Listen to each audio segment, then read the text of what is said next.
In this lesson, I want to show you how to apply different sources, because there's a lot of questions. Can we use another source rather than volume source over here? And what we can use inside of initial data in our smoke object, and how we can apply the different sources using the relationship, because we have a source, pump, collision, how we can use those parameters. So before going ahead, I just want to disconnect my volume source and now go to smoke object. In the smoke object, we have initial data. So with the wind tunnel direction, it's pretty simple. We can create just some like velocities from different angles. We can use the vector. If you want to create like a wind from the right side, you can go to your X setting, in my case Z, or I don't know, here, and go to X setup. All right, if you want to push your smoke up, you can use the Y positive. If you go to push it down, negative direction. Anyway, it's pretty simple, so we can apply our wind over here without any additional nodes or forces. But what we can do with the density, temperature, fuel, velocity, soap path. So this like an initial data. So when we use this smoke object, when we use when we use a volume source, we use the additive operations. This means that in each frame, we take information from our source and add to the pyro solver. Okay, we add this information in each frame till this source is exist. We can deactivate if you want to. We already know this. Inside of smoke object, we can create like an initial source which exists just in this frame in the beginning of my simulation. How we can do this? Go to our smoke source. I can use the ISO offset. So we don't have a name actually here, just the ISO offset. So let's add a name here like density, and go to null object and add it here. And that's going to be my initial out. Okay, so let's imagine that we don't have any of this. So just have an ISO offset. We just create a density field for us, and we have some volume. Okay, I just add null objects to have a better representation of what node I want to connect there. So go to smoke theme and now go to density soap path, and I can switch here to our null object. So go to smoke source and set initial out. So now you can see that we have this density sphere in our initialization frame, and play, and we can see that it is dissipating. So that's how work dissipation if we don't have any additional source like a volume source here. So we can see that this density field is just dissipate, and bam, there is nothing. So we can choose combustion, we don't need to, we can dissipation disable. But anyway, we have a cooling. And now you can see that our density is still in their position. And there is no cooling because we don't have a temperature. Yeah, go to smoke object, and you can see the temperature so fast it doesn't exist here. So if you go to guide, turn off a density, turn on temperature, there is no temperature. So basically what we did with our initial data is just to add our volumetric source in the first frame, and that's it. So there is no forces applied to this source. There is no temperature. There is no dissipation, nothing applied to this source. We don't even apply any buoyancy because we don't have a temperature. So the solver doesn't know where I want to advect this smoke. We don't have a temperature. We don't have advection. So if we can use this for the temperature, so now we can see that our smoke is rising up. It's moving up. The reason is because I grab my density field, so it doesn't matter even there is no temperature field. Yeah, there's no temperature. We have just density here. You can see it, just density, no temperature. But our source, or actually smoke object, grabs this density field and apply as a temperature. We can look on that using the temperature slice here.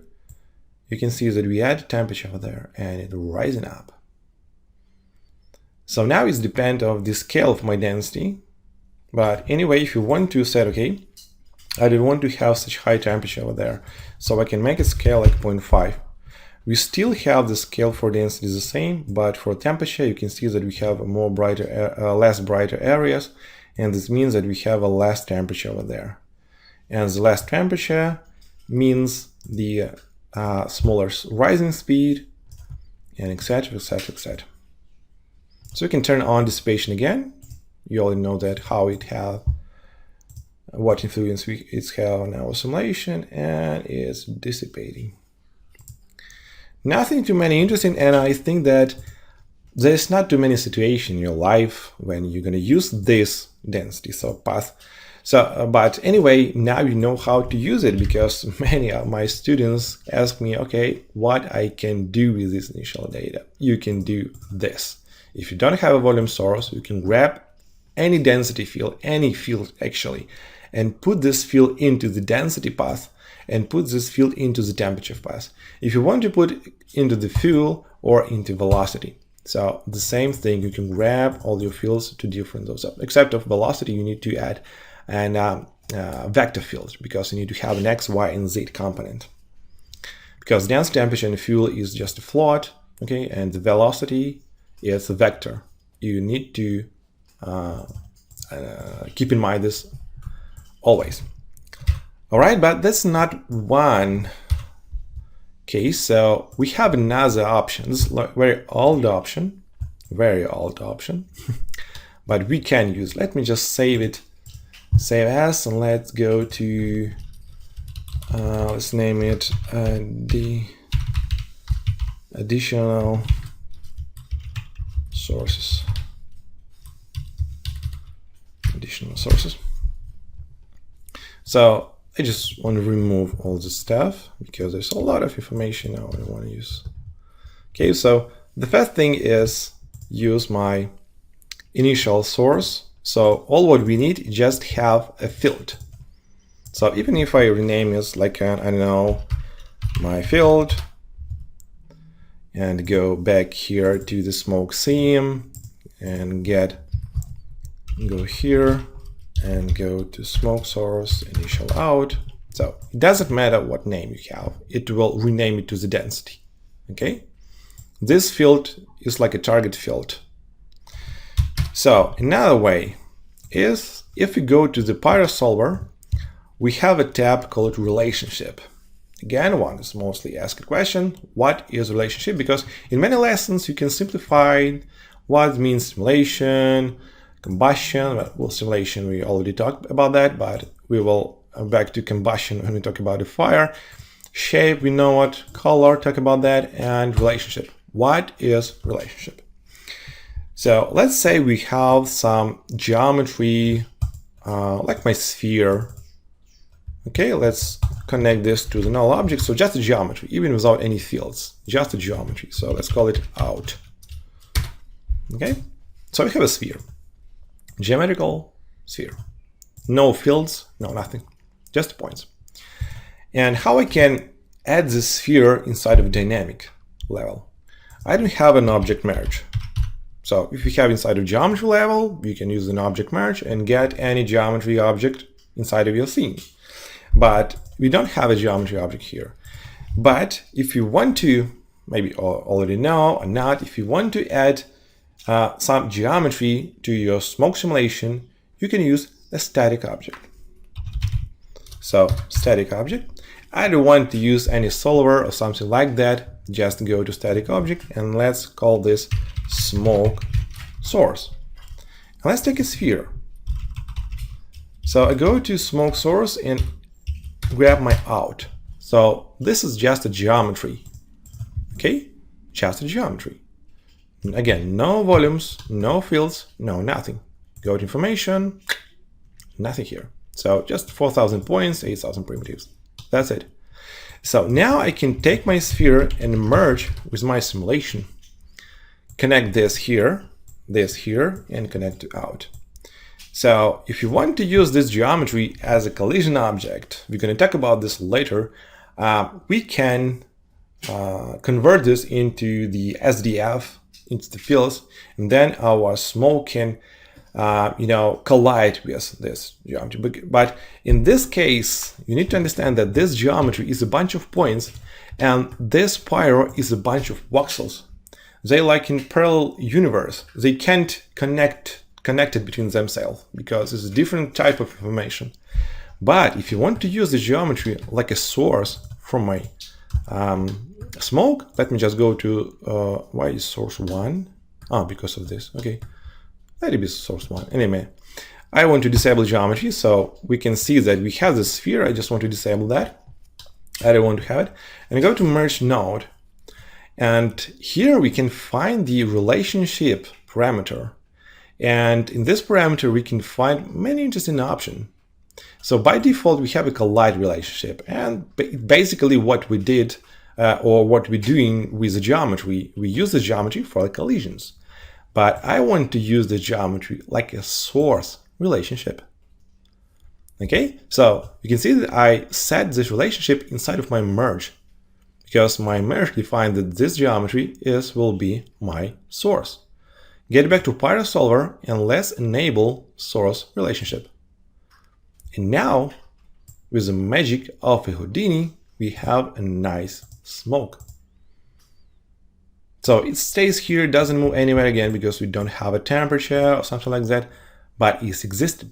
And now, without any transferring from the geometry into the points, from the points to the fields, from the fields here as a source, we just grab a geometry, any geometry we want, okay, without any preparation, just a bunch of points, we convert this geometry into the source. And again, we need to understand, okay, so this source is the density, right? So now we have a density. But you can say, all right, if I want to have a fuel, very good, we can go here and except of a density, we will grab a fuel. We don't have a combustion mode here, but we can go to smoke object, disable our gas resize fluid dynamic because it's working with the density and not with the fuel, and go to guys and add a fuel. Okay, so we turn on the fuel and you can see that we have a fuel here. Because we don't have a combustion enabled, we don't have a fire, and as a result, we don't have a smoke, so we can't see the density, but we can see that it works. Let's change it again to the density. Oops. Density. And now another question, how can I apply temperature here? As we already know, inside of volume source, we can grab our density and set to the temperature, or we can use two different fields which we can create inside of our source. But here we have one interesting option. Again, many students, many guys from internet ask me why we use the temperature inside of our physical option for geometry. Well, we can understand how we can use a bounce or friction. If you create like an RBD simulation, we can use a bounce when we have a collision, or use a friction when we have a collision. How we can apply temperature to our fragments or something like that. And now that's how you can apply a temperature. If you set just 1, here's like a multiplicator, it will convert your density field or any field to the temperature. So now when we play this simulation, our smoke will rise. Because inside of Pyro Solver, you can stop it, we have the temperature merging and it weighted average. So that means that it takes the temperature of our static object and using for the simulation. So we can scale it up if you want to increase the temperature. We can scale it up here or scale it up here and play with this. And play with that. So now we have a high temperature. Again, we can go to smoke object and see this. Yeah, we have a temperature. Can I make it lower? Sure. Can I make it? No, it's much lower. Well, not too many, maybe like 0.5 to get it. Yeah, more orange color. This means that we have a lower temperature there. Good 1. And that's what we have. So this is another type of sourcing. And with the same setup, we can use the pump collision thing. Well, collision thing is not maybe too interesting. Again, maybe with the pump. Let's see if we want to add something like a pump to add some movement, add some velocities into my simulation. How can I do this? Let's say go to smoke source. Let's take my sphere and add a mountain up. So I want to create something like a deforming option to my sphere, maybe like 2, 2, so it should be a little bit interesting. And let's go to the time and press $T. This means that I will change the noise or the mountain in each frame. Okay, so it's like an animated morphing. And I want to get the velocities. So we don't have velocity for now. Okay, there's no velocity vector. We can go to geometry spreadsheet and can see that we have just the points. No velocity over there. But I want to go to the trails up. And I think you already know that we can create the velocities using the result type compute velocity. So all what we did is we compute the position of each point in this frame and compare to the position in another frame. And if it's moving in this direction, we can calculate the velocity for this. So now we create some velocity field. You can see it, we have a vector, we have a velocity vector. Let's do another null object and let's call it pump out.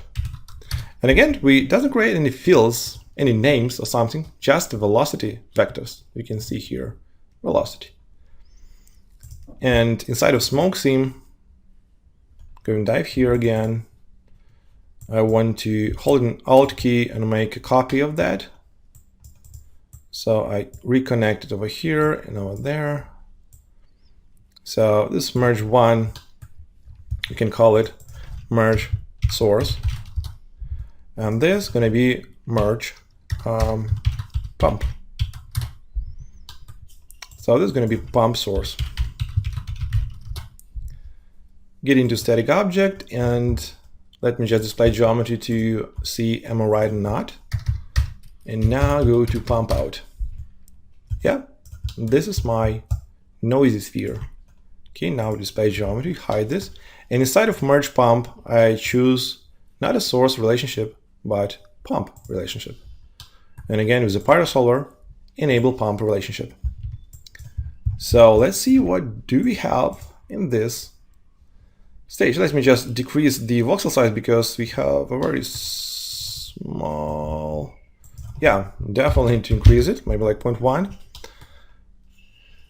And I don't know, maybe turn on gas size fluid dynamic again because I want to, and you can see that we have a moving smoke from our emitter, and let me just increase the scale of my pump, maybe like to 10. And now you can see that it's working. Our mountain soap create for us some velocities, and those velocities will push my smoke in different directions.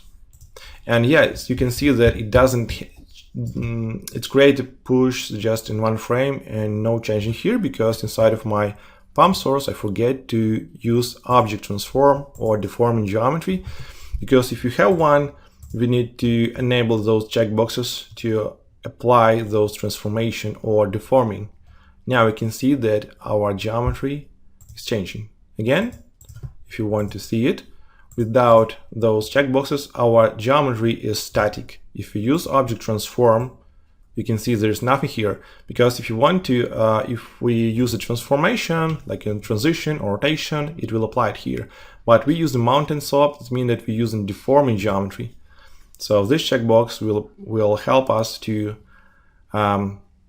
get our object correctly with all animation stuff here. So again, turn off display geometry, and now that's what we have as a result.